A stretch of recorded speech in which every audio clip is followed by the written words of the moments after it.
agua en casos de deshidratación. O sea, para que sea choque hipovolémico tiene que haber cualquiera de estos dos antecedentes. ¿Ya? Para que haya, cuando hay una deflexión, ¿qué quiere decir deflexión? ¿Alguien sabe? Claro, exacto. Cuando hay disminución del volumen circulante, ¿cuánto es el volumen circulante en un adulto? 80 por kilo. Si el 10% del volumen circulante disminuye, el paciente ya va a presentar taquicardia, aumento de la contractilidad y una disminución en las resistencias vasculares periféricas particularmente. Si las pérdidas superan del 20 al 25%, va a haber hipotensión y descenso del gasto cardíaco. Si las pérdidas superan el 40%, va a haber caída brusca del gasto cardíaco. ¿Qué era el gasto cardíaco, Eric?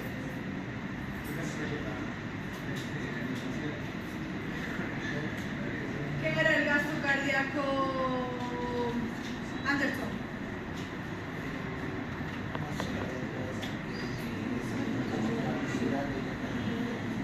No escucho. ¿Qué es? No. ¿Qué era gasto cardíaco, Joel?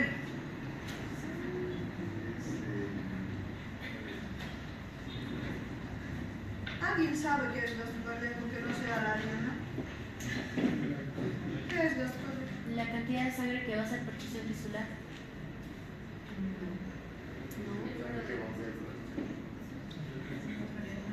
La cantidad de sangre que bombea el corazón en un minuto. Exacto, eso es gasto cardíaco. Vamos a ver eso.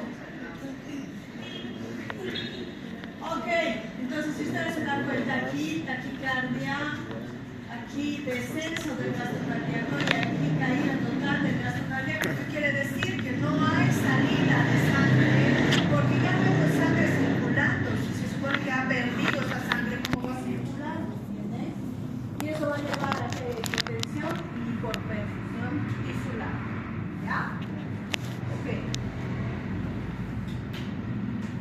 El choque hipovolémico se caracteriza fisiopatológicamente por una disminución del retorno venoso de hipotensión arterial que actúa a nivel de los vasoreceptores que estimulan a nivel del sistema nervioso central, del sistema nervioso simpático y del sistema renina, angiotensina, aldosterona y vasopresina que disminuye con retención renal de agua y sodio. ¿Por qué retiene agua y sodio si todo está disminuido?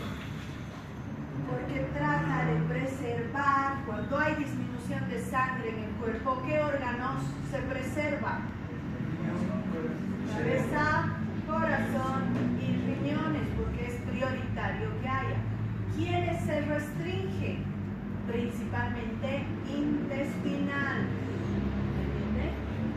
Entonces, retención renal de agua y sodio con aumento del ditropismo, frecuencia cardíaca, resistencias vasculares periféricas. Existe una vasoconstricción que es selectiva, respeta circulación coronaria y encefálica principalmente. Es lo que les decía hace un momento. Disminuye en piel, riñones y tubo digestivo. Principalmente el tubo digestivo. ¿Ya?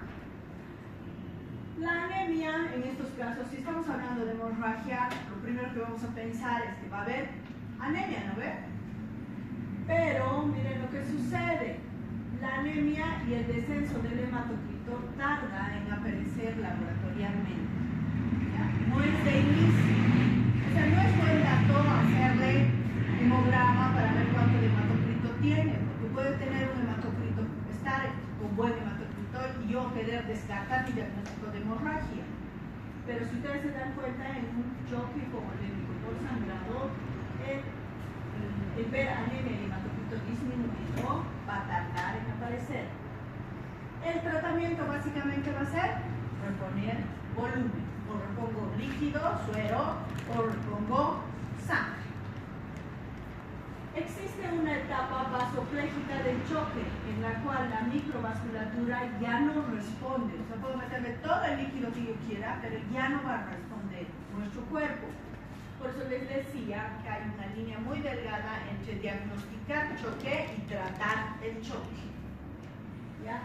Entonces, a esa etapa se llama etapa vasopléjica del choque, que se caracteriza principalmente por microvasculatura la microvasculatura ya no responde a la cantidad de líquidos, la volemia se ve secuestrada en la periferia intersticial, la reversión pese a la administración de líquidos es mínima y hay una disfunción orgánica masiva en realidad.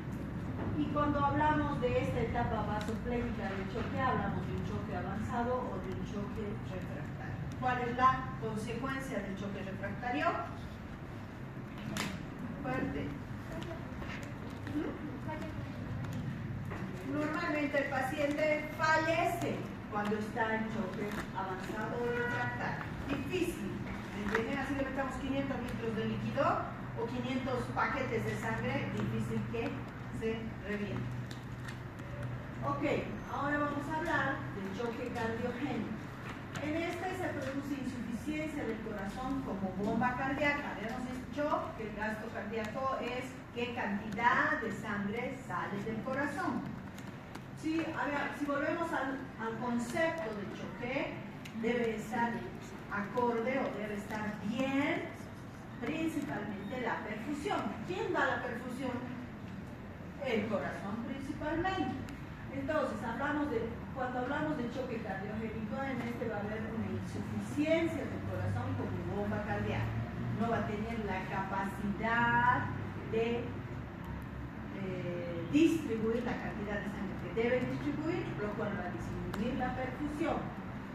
¿Cómo se da este choque cardiogénico? Va a haber pérdida de masa ventricular contráctil, caída global de la contractibilidad miocárdica. Esto se puede dar en infarto de miocardio o en algún tipo de miocardiopatía. Desarrollo de problemas mecánicos o estructurales del corazón, por ejemplo, enfermedades en las válvulas, defectos estructurales, ¿ya? Por las que nace el paciente. Trastornos del ritmo cardíaco, principalmente ventriculares, que van a descender el gasto cardíaco, algún tipo de arritmia. ¿Ya? Es más frecuente la cardiopatía isquémica. ¿A qué me refiero con cardiopatía isquémica?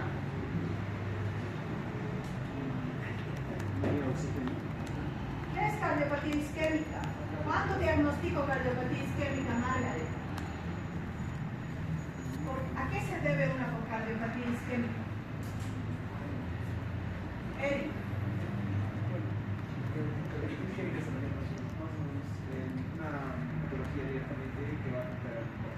¿Cómo? Podría ser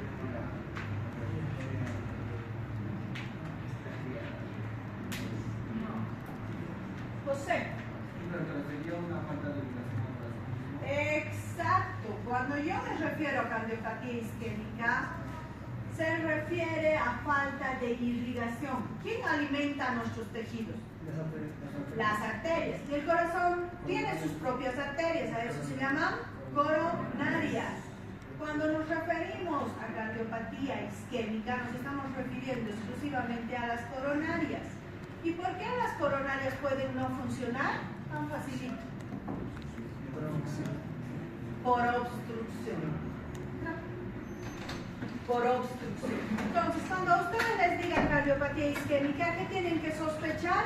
Directamente coronarias. ¿Me entienden? La más frecuente que lleva a choque cardiogénico es la cardiopatía isquémica y la segunda es el infarto agudo de miocardio. ¿A qué se debe un infarto agudo de miocardio? Y en realidad es lo mismo, ¿sí o no? O sea, se ha infartado, ¿qué le ha pasado? Tanta grasa que come, ¿cómo no se va a infartar? ¿Sí o no? ¿Qué se ha obstruido con la grasa? Sus arterias coronarias. ¿No ve? ¿Por qué nos cuidamos de comer tanta grasa? No porque vayamos a engordar, podemos ser así de gordos. Porque esa misma grasa se va a ir a localizar en nuestras coronarias, que son súper delgaditas. ¿Se acuerdan de anatomía? De chiquititas son las coronarias. Mayor facilidad de que se obstruya. ¿Sí o no? ¿Se cuida para comer grasas? ¿Quién no se cuida aquí para comer grasas después de haberse enterado de lo de las coronarias? Puedo apostar que la mayoría. Ya, entonces, el choque cardiogénico principalmente se produce por cardiopatía isquémica y por infarto agudo de miocardio, que constituye el 5 al 10% de los casos. Puede presentarse desde el inicio y más frecuente con una evolución de 24 horas. O sea, el infarto agudo de miocardio, particularmente en los hombres, es muy súbito, ¿ya? Y es más frecuente en los hombres. Las mujeres incluso ahora se habla de que pueden evolucionar a un choque, a un infarto agudo de miocardio con mucha data de sintomatología. ¿Ya? No es igual que en el hombre, por si acaso. Totalmente diferente. Una vez instaurado el choque, la mortalidad es del 70 al 80% de los casos. Casi la mayoría se muere, ¿sí o no? Si de 100 se mueren 80, se mueren un montón. ¿No ven? Eso quiere decir. En este proceso va a existir compromiso cardiogénico, que es sistólico y diastólico, va a haber gasto cardíaco bajo, va a haber dilatación ventricular, la sangre no logra ser eyectada, o sea, no logra salir y se queda acumulada en cavidades. ¿Ya? Se supone que durante los latidos el corazón se vacía, se vuelve a llenar, se vacía, se vuelve a llenar, se vacía, se vuelve a llenar. Cuando hay este proceso de choque cardiogénico, esta sangre que se acumula en las cavidades no permite el adecuado funcionamiento del corazón. Y eso lleva a una disfunción cardiogénica que puede repercutir en choque. ¿Ok? Choque cardiogénico. El diagnóstico de choque cardiogénico se da a partir de la presión arterial media, que debe ser menor a 60 milímetros de mercurio. El índice cardíaco debe ser menor a 2.2 litros por minuto por metro cuadrado. Es hecho el talla de metro cuadrado, ¿no ven? ¿No? ¿Cómo se saca metro cuadrado en los pacientes? Porque antes utilizábamos, por ejemplo, en farmacología se utilizan dosis base. En los niños utilizamos por kilogramo de peso. Pero últimamente, ¿qué vimos? No, cuidado, ¿cómo hacemos esto? Últimamente se usa tanto para hidratación como para tratamiento medicamentoso, utilizamos la superficie corporal. Deben averiguar cómo uso superficie corporal en un paciente, cómo saco superficie corporal en un paciente. Eso debe estar incluido en su cuaderno. Entonces, utilizamos índice cardíaco menor a 2.2 litros por minuto por metro cuadrado, que es el gasto cardíaco sobre la superficie corporal. Eso es lo que tienen que averiguar. ¿Ya? El valor es de 2.4 a 3.5 litros por minuto por metro cuadrado. Y particularmente tomamos en cuenta la cantidad de sangre bombeada del corazón por minuto. Esta tabla repercute, o sea, demuestra la presión capilar pulmonar. Ya está en el libro de fisiopatología, el por qué y el cómo, y está principalmente relacionada con las diferentes citocinas que participan, por ejemplo, aquí en el infarto del miocardio, interleucina 6, factor de necrosis tumoral alfa, cómo se produce fisiopatológicamente. Habíamos dicho que en un infarto de miocardio, en un choque cardiológico, va a verse alterada tanto la presión sistólica como la diastólica, disminuyendo el volumen sistólico, el gasto cardíaco, la presión arterial media y la perfusión coronaria. ¿Ya? Ok. El choque cardiogénico, la mayoría de los pacientes en realidad siempre, o sea, no siempre, pero la mayoría de los pacientes por cualquier patología van a repercutir cardiológicamente. y vamos a terminar en un choque cardiogénico. Por eso hay tanto para hablar sobre esto. Se produce un estado de éxtasis sanguínea, que ya habíamos dicho, retrógrado. Se manifiesta hasta la circulación pulmonar con un aumento de la presión capilar pulmonar, aumento de la presión final en el ventrículo izquierdo, que se transmite a la aurícula izquierda, aumento de la circulación pulmonar. Como la sangre se queda estancada, ya no hay, para que haya esa circulación que debería haber a nivel pulmonar y cardiológico. La presión capilar pulmonar es mayor a 18 mililitros de mercurio. Al ser mayor, va a generar edema pulmonar. ¿Qué es el edema pulmonar? Acúmulo de líquido a nivel pulmonar. Ese acúmulo de líquido a nivel pulmonar va a impedir que ese paciente respire adecuadamente. ¿Cómo está este paciente? Listo para intubar. Por eso les he dicho que esto, el choque, generalmente se trata en terapia intensiva. Es un paciente candidato para ventilación, para uso de aminas, todo lo demás. ¿Ya? El edema pulmonar cardiogénico condiciona insuficiencia respiratoria. Esta insuficiencia respiratoria, ustedes expertos, lleva a la hipoxia. Aumento de la presión diastólica en el ventrículo derecho se transmite a la aurícula derecha. ¿Ya? La disfunción miocárdica determina isquemia, agravando la insuficiencia cardíaca. Tenemos un síndrome de respuesta inflamatoria sistémica, que ustedes ya hemos llevado cuando hemos llevado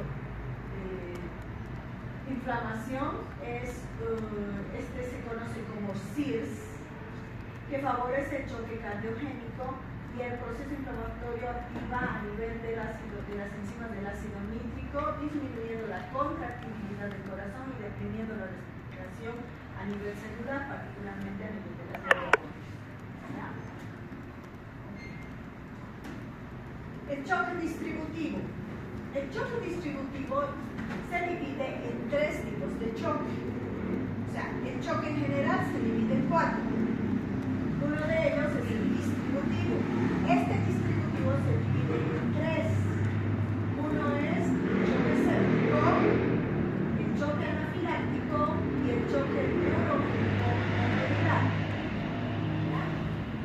Particularmente en este tipo de choque distributivo va a haber fisiopatológicamente caída de las resistencias, aumento de la capacitancia vascular, repercute en el llenado ventricular diastólico, que repercute en el retorno venoso del corazón, desciende el gasto cardíaco produciendo hipovolemia y hipotensión, se activan los vasoreceptores con descarga adrenérgica, a nivel vascular las catecolaminas aumentan las resistencias y se mantiene y puede estar manteniéndose el estado de vasoplejía. ¿Qué habíamos dicho? Era el estado de vasoplejía, Kevin. Fuerte. Hasta allí atrás tienen que escuchar. ¿Qué era el estado de vasoplejía?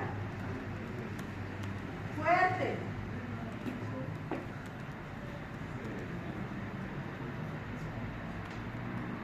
Diez veces vas a escribir en tu cuaderno. ¿Cómo se acabo de hablar de eso? Durmiendo en lugar de escuchar. Ok, cuando me refiero a choque distributivo, vamos a hablar principalmente del choque séptico, que es el más frecuente. Al decir choque anafiláctico me estoy refiriendo a alergias. ¿Ya? Cuando te ponen penicilina y haces reacción, puedes entrar en choque anafiláctico. Y el neurogénico está relacionado principalmente con traumatismos cráneoencefálicos. ¿Ya?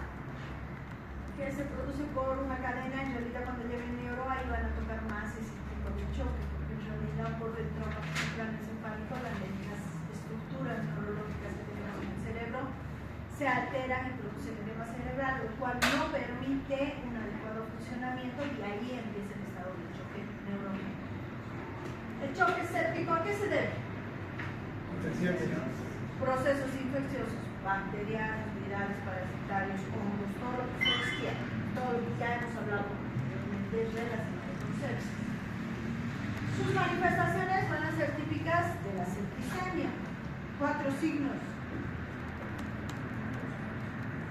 para diagnosticar sepsis.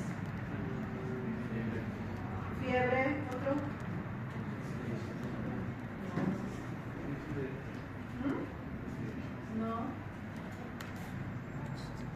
¿Cuáles son los 4 signos de la inflamación? Eso. ¿Qué más? Dolor, sudor, calor, edema, pérdida de la función. Ok. Entonces, manifestaciones de septicemia y, por lo tanto, de sepsis persistente. Su principal manifestación va a ser la temperatura por encima de 38 grados. Y laboratorialmente, ¿qué vamos a ver? Leucocitosis con predominio segmentario si se trata de bacteriano, predominio linfocitario si se trata de viral. Va a haber mayor cantidad de eosinófilos si se trata de parásitos. Exacto. En este proceso de choque séptico va a haber la presencia de una disfunción orgánica determinada por una sepsis grave. Tiene una mortalidad desde el 60 al 80%, alta también. La respuesta inflamatoria sistémica se determina por la presencia de factor de necrosis tumoral e interleucina 1b, factores de agregación plaquetaria y oxidolítica. Su presentación clínica, tenemos 2 tipos de presentación clínica cuando hablamos de choque séptico. Catalogamos como choque frío cuando hay gasto cardíaco bajo, hipotensión arterial grave, pulso fino, piel fría y cianosis distal. Cuando hay esta sintomatología, hablamos de choque frío. Hablamos de choque caliente cuando hay presión arterial normal o baja, gasto cardíaco alto, miren la diferencia, aquí era bajo. Vasodilatación, aumento de la presión diferencial, aquí era hipotensión. Pulso amplio, aquí era fino. Piel cálida, piel fría, diferencia. Y rubicundez. Y por último vamos a hablar del choque obstructivo. Al hablar de choque obstructivo, tenemos que referirnos a algo que obstruye a nivel de los vasos principalmente. El choque obstructivo es extracardíaco, no tiene nada que ver con corazón. Y está provocado por obstrucciones a nivel del flujo sanguíneo o en el circuito cardiovascular. En este hay un impedimento del drenado diastólico, puede haber obstrucción a nivel venoso por tumor o por trombosis de vena cava. ¿Dónde está la vena cava, Eric? ¿La que sale a dónde? ¿Leslie? ¿Dónde está la vena cava? Fuerte, no escucho. Fuerte, no escucho. ¿Dónde está la vena cava? Anatomía, les voy a mandar otra vez. ¿Sale de la aurícula derecha? Llega a la aurícula derecha. Ya, entonces estamos hablando, cuando hablamos de choque obstructivo, de un tumor o una trombosis a nivel de la vena cava. Aumento de la presión intratorácica secundaria a un neumotórax. Atención, les he contado, ¿no? ¿Qué era un neumotórax? ¿Sí o no? ¿Qué es un neumotórax, chicos? ¿Dónde?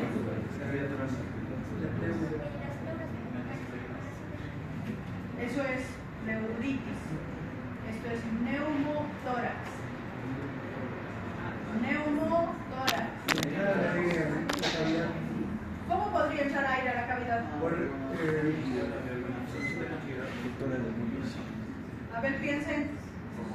Por fisuras. Por ¿Ah? fisuras. Por fracturas. Ya. ¿Qué más? ¿Cómo es? Por venoclisis. Se supone que el aire entra como ramas de árbol, ¿ve? Hasta los alvéolos. Cuando un alvéolo se revienta, eso produce neumotórax. Que se acumula el aire donde no debería haber aire y eso produce neumotórax. Atención, entonces modifica totalmente y el pulmón se ve restringido de abrirse y cerrarse, abrirse y cerrarse. Eso es neumotórax. entonces un neumotórax hiperextensional. La reducción de la distensibilidad cardíaca con una pericarditis constrictiva, tamponamiento cardíaco. Pericarditis, ¿cómo se produce? El corazón tiene una capita delgadita que lo recubre y en medio de ese corazón y la capita delgadita se forma un proceso infeccioso, a eso llamamos pericarditis. Cuando hay líquido donde no debería haber, porque no debería haber, no permite buena contractibilidad y eso también limita y produce un choque obstructivo. ¿Entiende? Después dice impedimento de la eyección sistólica o obstrucción de grandes vasos como la aorta y la pulmonar, tromboembolia pulmonar masiva. ¿Cómo se produce una tromboembolia pulmonar masiva, chicos? ¿A partir de qué viene un tromboembolismo pulmonar? ¿Qué? No sé quién ha dicho. ¿Quién? Varices. ¿Dónde se forman las varices? Miembros inferiores. ¿Lo ve? Más de uno debe tener, y si no tiene, tiene su mamá que tiene, a la larga van a tener. Entonces tienen que cuidarse, porque eso es netamente genético. Si mi mamá tiene, va a llegar una edad en que yo también voy a tener. Y ahora, ¿cómo va ese émbolo? ¿Cómo está la sangre ahí en las varices? Las varices acumuladas, coágulos. Ya, ¿qué pasa? Están pegados a las paredes los coágulos. ¿Y ahí qué pasa? Por la circulación normal se desprenden y llegan al pulmón, a los vasos chiquititos. ¿Y qué hace ese coágulo? Lo obstruye. Ahí ven, choque obstructivo. La tromboembolia pulmonar masiva es causa de fallecimiento, pero está bien, le da la tromboembolia y se muere. Así de simple. Pero se ha salido caminando de aquí. ¿Cómo se ha muerto? Se ha muerto. Textual.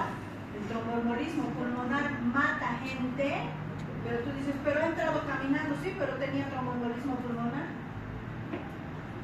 ¿Y ahora cómo le explicas al familiar que no sabe nada? ¿Tiene derecho a morirse así rápido? ¿Sí o no? No. Tiene, pues. ¿Cómo lo va a tener? Pero las personas se van a fijar después por lo que no saben. Es que lo que pasa es que las personas comunes y corrientes piensan que nosotros somos magos, pero ¿tiene o no tiene derecho a morirse? Si tiene varices y se suelta el trombo, ¿sí o no? Volando pasa. ¿Qué? Normalmente las personas que tienen varices deben ser anticoaguladas. ¿Para qué? Para que no se formen esos embolos o para que no se formen esos trombos y no se dé la posibilidad de que se suelten y vayan a dar al pulmón, porque mientras estén en vasos grandes no va a haber problema, pero donde lleguen a vasos chiquitos sí o sí van a obstruir. ¿Entienden? Tromboembolismo pulmonar es una causa de muerte muy frecuente, muy frecuente en las personas que tienen varices. Y en realidad el paciente está caminando, llega al hospital, sí, me duelen mis piernas, me está molestando, es profundo, el dolor, estoy tosiendo. ¿Por qué está tosiendo? Porque ya hay alteración a nivel pulmonar, ya no hay buena entrada de oxígeno a su nivel pulmonar. Generalmente el paciente que se muere con tromboembolismo pulmonar parece resfriado, pero no está resfriado. Tiene tos de larga data y termina muriéndose. ¿Entienden? Es una enfermedad muy severa y difícil de tratar. ¿Por qué? Porque al ponerlo, no es cosa de agarrar y ponerle un bolo de harina y decir, bueno, se va a salvar con esto. No, no es. Lastimosamente no es. No somos magos, chicos. ¿Me entienden? Entonces, hay que anticoagular, pero hay que anticoagular lento, progresivo, rogar que no se olviden de su anticoagulante. ¿Ok? Entonces, es muy frecuente. Les voy a mostrar aquí una tablita que nos da unas pautas para ver la monitorización hemodinámica de los estados de choque. Aquí tenemos, por ejemplo, hipovolémico, cardiogénico, distributivo, tenemos el obstructivo por TEP y el obstructivo por cardíaco. En casi todos hay gasto cardíaco disminuido, menos en casi todos hay bueno, en todos hay presión arterial media disminuida. Resistencias vasculares aumentadas en todos menos en el disminuido. Presión capilar pulmonar aumentada, disminuida, en general hay variables, ¿no ve? La presión venosa central va a estar aumentada y disminuida dependiendo del tipo de choque que se presente. La saturación va a estar disminuida en todas sin excepción. En el distributivo, ¿por qué no está? Porque no afectan. ¿Qué? No afectan. ¿Por qué? Porque estamos hablando de procesos sépticos, estamos hablando de procesos alérgicos y estamos hablando de procesos neurológicos. ¿Me entiende? Cuando ya afecta a nivel de la saturación, el paciente está cruzando la línea, corriendo hacia los pulmones. Puede ser, puedes descartar, pero en realidad cuando ya hay esta tabla hay en el libro, por si acaso estamos sacando fotos. Ok, voy a hablar de disfunción o insuficiencia o falla orgánica múltiple, que es un evento en el cual no hemos podido parar ninguno de estos diferentes tipos de choque y hemos llegado a una falla orgánica múltiple. Es un síndrome de disfunción orgánica múltiple que se define por disfunción o mala función, como quien dice, de dos o más órganos o dos o más sistemas de órganos que no pueden mantener una hemostasis sin intervención médica indicada. Es una condición grave que puede ser mortal si no se trata a tiempo y puede ser causada por diversas agresiones agudas como sepsis o trauma.